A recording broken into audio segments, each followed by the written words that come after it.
Allahumma innaka afuwwun. Wassalamu ala Rasulillah Sayyidina wa maulana Muhammad ibn Abdullah wa ala alihi wa ashabihi wa mawala. Amma ba'du. Ma'asyiral muslimin wal muslimat jemaah Masjid Al-Barakah yang dirahmati oleh Allah Subhanahu wa taala. Malam hari ini malam yang ke-21 di bulan Ramadan 1444 Hijriah. Ada kejadian yang tidak biasa. 1432 Hijriah tahun yang lalu, di mana biasanya Rasulullah SAW iktikaf di bulan Ramadan 10 hari. Tetapi pada saat itu iktikaf Rasulullah SAW berlangsung 20 hari 20 malam. Selepas bulan Ramadan memasuki bulan Syawal, selepas bulan Syawal masuk bulan Dzulqa'dah, dan Sallallahu Alaihi Wasallam iktikaf di bulan Ramadan 10 hari. Tetapi pada saat itu iktikaf Rasulullah SAW berlangsung 20 hari 20 malam. Selepas bulan Ramadan memasuki bulan Syawal, selepas bulan Syawal masuk bulan Dzulqa'dah, dan sebentar lagi masuk bulan Dzulhijjah. Maka Rasulullah SAW mempersiapkan diri hendak melaksanakan ibadah haji yang kita kenal haji wada. Karena Rasul itu selama usia beliau di dunia atau hidup, hajinya hanya sekali. Jadi kalau kita mau ngikutin sunnah, ya, jadi wajib haji itu hanya sekali. Jadi kalau bapak-bapak yang banyak duitnya, kalau mau pergi haji jangan berkali-kali. Sunnahnya sekali. Kalau mau niat baik, kasih ke saya biar berangkat haji atau ke Maglon gitu ya. Gitu maksudnya ya. Nah, subhanallah. Jadi sunnahnya adalah satu kali yang dikenal dengan haji wada. Selepas Rasulullah SAW melaksanakan ibadah haji, kemudian masuk ke 10 dari bulan Dzulhijjah yang dikenal oleh hari raya kurban, oleh kita hari raya kurban, pun di situ juga ada yang tidak biasa yang dilakukan oleh Rasulullah SAW.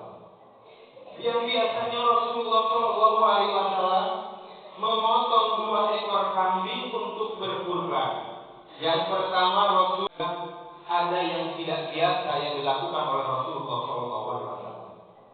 Yang biasanya Rasulullah SAW memotong 2 ekor kambing untuk berkurban.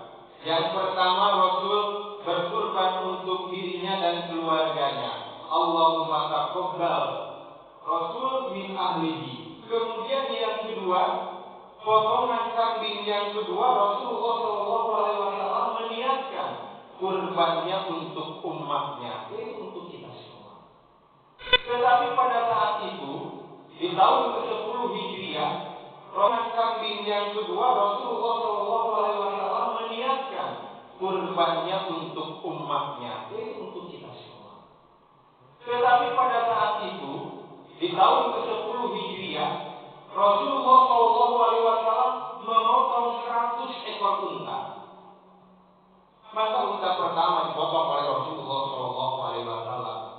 Unta kedua dipotong oleh Rasulullah SAW. Unta ketiga dipotong oleh Rasulullah SAW. Sampai unta ke-63 Rasulullah SAW memotong. Kemudian setelah 63 Rasul berhenti memotong. Sisanya 37 Rasul menyerahkan kepada Sayyidina Ali radhiyallahu anhu. Maka selepas pemotongan hewan kurban, Rasulullah SAW kembali ke Madinah, pulang. Setelah bulan Dzulhijjah masuk bulan Muharram, setelah bulan Muharram masuk bulan Syawal. Disitulah Rasulullah SAW menyempatkan diri kepada syuhada-syuhada yang wafat di perang Uhud. Rasulullah Shallallahu Alaihi Wasallam, Assalamualaikum ya ahla diyar, wa inna insyaallah bikum lahiqun. Kata Rasulullah Shallallahu Alaihi Wasallam, Assalamualaikum wahai ahli kubur, semua yang wafat pada saat perang Uhud. Wa inna insyaallah lahiqun, wa inna insyaallah bikum lahiqun. Aku akan menyusul kalian, kata Rasulullah Shallallahu Alaihi Wasallam. Setelah Rasulullah Shallallahu Alaihi Wasallam, semua yang wafat pada saat perang Uhud. Wa inna insyaallah lahiqun, wa inna insyaallah bikum lahiqun. Aku akan menyusul kalian, kata Rasulullah Shallallahu Alaihi Wasallam. Setelah Rasulullah Shallallahu Alaihi Wasallam melaksanakan ziarah kubur, maka Rasulullah Shallallahu Alaihi Wasallam pulang. Sesaat setelah pulang, Rasulullah Shallallahu Alaihi Wasallam mengalami sakit kepala yang sangat luar biasa, yang tidak pernah sebelumnya dirasakan oleh Rasulullah Shallallahu Alaihi Wasallam. Bahkan tidak hanya sakit kepala yang sangat luar biasa, ketika itu Rasulullah Shallallahu Alaihi Wasallam pun sakit tenggorokannya yang teramat sangat, karena pernah 3 tahun yang lalu mengalami sakit kepala yang sangat luar biasa, yang tidak pernah sebelumnya dirasakan oleh Rasulullah Shallallahu Alaihi Wasallam. Bahkan tidak hanya sakit kepala yang sangat luar biasa, ketika itu Rasulullah Shallallahu Alaihi Wasallam pun sakit tenggorokannya yang teramat sangat, karena pernah 3 tahun yang lalu beliau diracuni oleh wanita Yahudi. Beliau mengadukan kepada istrinya Siti Aisyah radhiyallahu anha. Allahu Akbar. Setelah beberapa waktu, Rasulullah Shallallahu Alaihi Wasallam karena semakin hari semakin memburuk kesehatan beliau, bahkan beliau sampai jatuh mengadukan kepada istrinya Siti Aisyah radhiyallahu anha. Allahu Akbar. Setelah beberapa waktu, Rasulullah Shallallahu Alaihi Wasallam karena semakin hari semakin memburuk kesehatan beliau, bahkan beliau sampai jatuh pingsan tidak sadarkan diri, sehingga sahabat membersihkan air ke wajah Rasulullah Shallallahu Alaihi Wasallam. Sesaat Rasulullah Shallallahu Alaihi Wasallam bangun terjaga dari pingsannya. Apa yang dilakukan oleh Rasulullah? Biasanya kalau orang setelah jatuh pingsan biasanya pengen minum, pengen makan, menanyakan anaknya, menanyakan hartanya. Tetapi pada saat Rasulullah Shallallahu Alaihi Wasallam bangun dari pingsannya pada saat itu, Rasulullah ingin sholat, berangkat ke masjid. Maka Fadl bin Abbas memapas dari sebelah kanan, kemudian Sayyidina Ali di sebelahnya lagi, membopong dengan tangannya Rasulullah, kedua tangannya ke pundak salat, sambil kaki terseret. Beliau tidak pernah melepas ingin sholat, berangkat ke masjid. Maka Fadl bin Abbas memapas dari sebelah kanan, kemudian Sayyidina Ali di sebelahnya lagi, membopong dengan tangannya Rasulullah, kedua tangannya ke pundak salat, sambil kaki terseret. Beliau tidak pernah melepaskan sholat berjamaah di masjid. Allah. Kemudian Rasulullah Shallallahu Alaihi Wasallam pulang setelah melaksanakan sholat. Maka Rasulullah Shallallahu Alaihi Wasallam memilih kamar yang dekat dengan mimbarnya Rasulullah Shallallahu Alaihi Wasallam. Ketika itu Rasulullah Shallallahu Alaihi Wasallam kemudian Rasulullah Shallallahu Alaihi Wasallam pulang setelah melaksanakan sholat. Maka Rasulullah Shallallahu Alaihi Wasallam memilih kamar yang dekat dengan mimbarnya Rasulullah Shallallahu Alaihi Wasallam. Ketika itu Rasulullah Shallallahu Alaihi Wasallam tidak lagi sanggup untuk betul-betul dia berjalan. Maka ketika Bilal bin Rabah azan, kemudian hendak dia mengiqomahkan, biasanya Bilal kalau mau iqomah dia mengetuk jendela Rasulullah SAW terlebih dahulu. Tidak lagi sanggup untuk betul-betul dia berjalan. Maka ketika Bilal ditambah azan, kemudian hendak dia mengikomahkan, biasanya Bilal kalau mau ikomah dia mengetuk jendela Rasulullah SAW terlebih dahulu. Wahai Rasulullah, bolehkah aku mengkomandangkan azan? Kalau Rasulullah silahkan. Tetapi pada saat itu tidak ada isyarat. Bahkan suatu ketika Rasulullah SAW membuka tirai jendela yang langsung menghadap ke mihrab, kemudian memberi isyarat mengandangkan azan. Kalau Rasulullah silahkan. Tetapi pada saat itu tidak ada isyarat. Bahkan suatu ketika Rasulullah SAW membuka tirai jendela yang langsung menghadap ke mihrab, kemudian memberi isyarat bahwa silahkan diimami oleh Sayyidina Abu Bakar As-Siddiq. Rasulullah tetap berada di kamarnya. Dan suatu ketika ma'asyiral muslimin, jamaah yang dirahmati oleh Allah Subhanahu wa taala, Rasulullah SAW agak sedikit sederhana, agak sedikit mendingan. Maka Rasulullah SAW kembali meminta Fadl dan Sayyidina Ali untuk memaparnya, untuk mengumpulkan para sahabat. Dan suatu ketika ma'asyiral muslimin, jamaah yang dirahmati oleh Allah Subhanahu wa taala, Rasulullah SAW agak sedikit sederhana, agak sedikit mendingan. Maka Rasulullah SAW kembali meminta Fadl dan Sayyidina Ali untuk memaparnya, untuk mengumpulkan para sahabat. Maka berkumpullah para sahabat. Kemudian Rasulullah SAW naik ke mimbar. Kemudian Rasulullah SAW berkata, wahai para sahabat, seandainya apabila ada yang tersakiti oleh kata-kataku, maka balaslah pada hari ini. Dan dulu kata Rasulullah, pernah ada yang terpecut oleh Rasulullah SAW naik ke mimbar. Kemudian Rasulullah SAW berkata, wahai para sahabat, seandainya apabila ada yang tersakiti oleh kata-kataku, maka balaslah pada hari ini. Dan dulu kata Rasulullah, pernah ada yang terpecut oleh cemetiku karena tidak sengaja, karena beliau ada sahabat ada di belakang Rasul. Maka Rasulullah SAW membuka bajunya.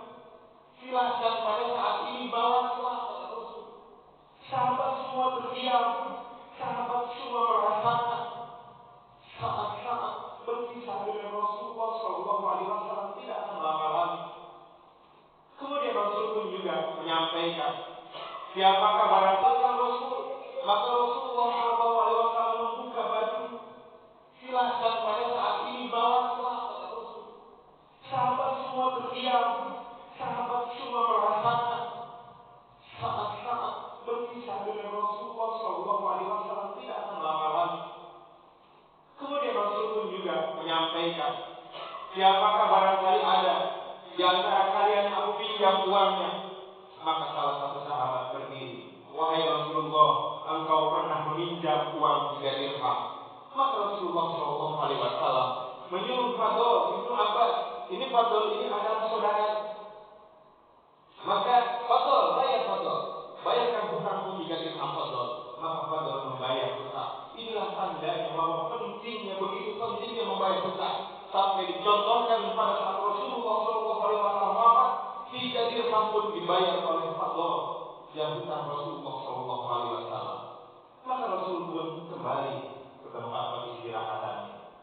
Tak lama kemudian, tidak ada suara lagi, sepi dari kamar Rasulullah SAW ketika Bilal pun tidak mengumandangkan azan dan iqamah.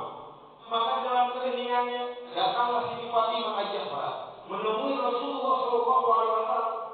Kemudian Siti Fatimah mendekat dan berbisik, dibisikkan oleh Rasulullah. Ketika bisikan pertama, Siti Fatimah bersedih menangis. Dalam waktu yang sama, bisikan yang kedua, Rasulullah SAW menyampaikan kepada Siti Fatimah. Siti Fatimah tersenyum. Kemudian dilihat ini oleh istrinya, Siti Aisyah radhiyallahu anha. Tak selang lama, kemudian Siti Aisyah bertanya, "Wahai Fatimah, apa yang dibisikkan oleh ayahmu? Apa yang dibisikkan oleh Rasulullah SAW?" Siti Fatimah tersenyum. Kemudian dilihat ini oleh istrinya, Siti Aisyah radhiyallahu anha. Tak selang lama, kemudian Siti Aisyah bertanya, "Wahai Fatimah, apa yang dibisikkan oleh ayahmu? Apa yang dibisikkan oleh Rasulullah SAW?" Siti Fatimah menjawab, "Wahai ibunda, Rasul berbisik kepadaku bahwa beliau berkata, aku tidak akan lama lagi, aku akan berpulang ke rahmatullah. Aku akan berpulang ke rahmatullah tersebut," kata Rasulullah SAW. "Lalu kenapa engkau di dalam bisikan kedua engkau tersenyum?" Siti Fatimah menjawab, bahwa beliau berkata, aku tidak akan lama lagi, aku akan berpulang ke rahmatullah. Aku akan berpulang ke rahmatullah tersebut, kata Rasulullah SAW. "Lalu kenapa engkau di dalam bisikan kedua engkau tersenyum?" Siti Fatimah menjawab, orang yang pertama yang akan menyusul dari keluarga, kata Rasulullah, engkau wahai Fatimah. Tidak akan lama, engkau akan menyusul aku, kata Rasulullah SAW. Maka Siti Fatimah pun tersenyum. Tersenyum karena bahagia tidak akan lama berpisah dengan Rasulullah SAW. Allah Akbar. Tak lama lagi, setelah beberapa waktu, Rasulullah SAW pun wafat. Tidak akan lama, engkau akan menyusul aku, kata Rasulullah SAW. Maka Siti Fatimah pun tersenyum. Tersenyum karena bahagia tidak akan lama berpisah dengan Rasulullah SAW. Allah Akbar. Tak lama lagi, setelah beberapa waktu, Rasulullah SAW pun wafat. Sahabat semua bersedih. Sahabat seolah-olah tidak ada yang tidak terima, ada yang menangis terseduh-seduh.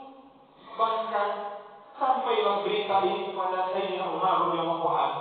Wahai Umar, Rasulullah SAW telah wafat. Wahai Umar. Sayyidina Umar bukannya bersedih, bukan. Sahabat seolah-olah tidak ada yang tidak terima, ada yang menangis terseduh-seduh. Bahkan sampailah berita ini kepada Sayyidina Umar radhiyallahu anhu. Wahai Umar, Rasulullah SAW telah wafat. Wahai Umar. Sayyidina Umar bukannya bersedih, bukannya menangis, tetapi Sayyidina Umar mencabut pedang. Man qala Muhammadan qad mata inna Muhammadan qad mata. Barang siapa yang mengatakan bahwa Muhammad mati, akan aku pancung leher kalian. Sayyidina Umar berkeliling. Siapa yang mengatakan bahwa Nabi Muhammad mati, maka akan aku pancung kepala kalian, kata Sayyidina Umar. Begitu. Man qala Muhammadan qad mata inna Muhammadan qad mata. Barang siapa yang mengatakan bahwa Muhammad mati, akan aku pancung leher kalian. Sayyidina Umar berkeliling. Siapa yang mengatakan bahwa Nabi Muhammad mati, maka akan aku pancung kepala kalian, kata Sayyidina Umar. Begitulah cintanya sahabat terhadap Rasulullah SAW. Wahai orang kaya, berbuatlah untuk agama. Wahai orang alim, berbuatlah untuk agama. Wahai orang alim, wahai para pemuda, berjuanglah untuk agama Allah. Jangan sekali-kali mengambil keuntungan dari apa yang didakwahkan oleh Rasulullah SAW. Setelah beberapa saat terhadap Rasulullah SAW. Wahai orang kaya, berbuatlah untuk agama. Wahai orang alim, berbuatlah untuk agama. Terhadap Rasulullah SAW. Wahai orang kaya, berbuatlah untuk agama. Wahai orang alim, berbuatlah untuk agama. Wahai orang alim, wahai para pemuda, berjuanglah untuk agama Allah. Jangan sekali-kali mengambil keuntungan dari apa yang didakwahkan oleh Rasulullah SAW. Setelah beberapa saat lama, kepemimpinan pun berganti kepada Sayyidina Abu Bakar Siddiq. Setelah pergantian juga Sayyidina Abu Bakar Siddiq, maka berganti kepada Sayyidina Umar radhiyallahu anhu. Pada saat itu ada sahabat yang kuat imannya. dia masih tetap bertahan di Madinah. Tetapi ada juga sahabat yang begitu sedih, dia tidak sanggup berada tetap dengan masjidnya Nabawi, di masjidnya Nabi, sehingga Bilal bin Rabah pergi ke Syam. Kemudian yang lain ada juga yang pergi ke Basrah. Di dalam kepemimpinan Sayyidina Umar, Sayyidina Umar merasa perlu sesekali bahwa sahabat Bilal bin Rabah datang sekali-kali ke masjid Nabi untuk mengumandangkan azan. Maka memanggillah Sayyidina Umar kepada Sayyidina Bilal. Wahai Bilal, datanglah ke masjid Nabi untuk azan, wahai Bilal. Apa yang disampaikan oleh Bilal? Wahai Umar, aku tidak sanggup untuk mengumandangkan azan di masjid Nabi, wahai Umar. Yang biasanya ketika aku azan, Nabi Rasul mendengar azanku. Ketika aku mau iqamah, maka aku mengetuk pintu Nabi. Kemudian Nabi menjawab, silakan wahai Bilal, kumandangkan iqamah. Tetapi pada saat ini Bilal tahu tidak ada lagi Rasulullah SAW. Kata Sayyidina Bilal, aku tidak sanggup untuk pergi ke masjid Nabi, wahai Umar. Ketika itu Sayyidina Hasan, Sayyidina Husain meminta pamannya, saudara Bilal bin Rabah, wahai paman, datanglah wahai paman. Mendengar panggilan dilaksanakan oleh Sayyidina Hasan dan Sayyidina Husain, Sayyidina Bilal bin Rabah tidak sanggup menolak permintaan cucu beliau, cucu Rasulullah SAW yang mengalir darahnya di tubuhnya, Sayyidina Hasan, Sayyidina Husain darah Rasulullah SAW. Maka Bilal bin Rabah pun datang berkunjung ke Masjid Nabawi ketika itu subuh. Di tengah-tengah keheningan, suara Bilal memecahkan keheningan tersebut dengan azan, mengumandangkan azan saudara Bilal bin Rabah, sahabat Bilal bin Rabah. Allahu Akbar, Allahu Akbar. Semua sahabat kaget. Ini suara yang dulu, yang ketika Nabi masih ada. Apakah mungkin Nabi ada pada saat ini? Maka semua sahabat berkumpul di masjid Nabi. Tetapi pada saat itu hanya menjumpai sahabat Bilal bin Rabah, kemudian juga Sayyidina Hasan, Sayyidina Husain, dan sahabat-sahabat yang lainnya. Bapak Ibu hadirin jemaah yang dirahmati Allah Subhanahu wa taala. Begitulah cintanya sahabat. Begitulah cintanya orang-orang dulu. Ketika Rasulullah SAW wafat, begitu terpukul, begitu sedih, karena betul-betul merasa ditinggalkan oleh Nabi kita Muhammad SAW. Para sahabat jangankan harta, jangankan sakit, nyawa pun hanya dikorbankan oleh para sahabat. Mudah-mudahan cuplikan kisah ini bermanfaat bagi diri kita, sehingga kita termotivasi di Ramadan kali ini. Rasulullah SAW wafat, begitu terpukul, begitu sedih, karena betul-betul merasa ditinggalkan oleh Nabi kita Muhammad SAW. Para sahabat jangankan harta, jangankan sakit, nyawa pun hanya dikorbankan oleh para sahabat.